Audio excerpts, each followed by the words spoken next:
এক লোক বট গাছের তলায় বসে বিশ্রাম নিচ্ছে, আর বট ফল দেখে অবাক যে এত মোটা বট গাছ, ফলগুলো এত ছোট। বট ফল ছোট হয় না নাকি এত বড়? আর পাশেই ছিল কুমড়া গাছ, লাউ গাছ। আল্লাহরে গালে দিতেছে, আল্লাহর কি রুচি!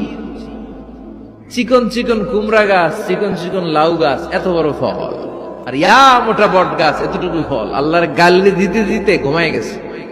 আল্লাহরে গালি মারতে মারতে কখন যে ঘুমায় গেছে নিজেও জানেন। হঠাৎ একটা বট ফল পড়ছে একেবারে নাকে, লাফ দিয়ে উঠেছে।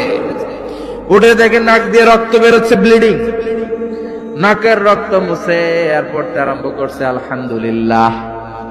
কি পড়ে? মনে মনে কয়, আল্লাহরে কেন গালি দিলাম?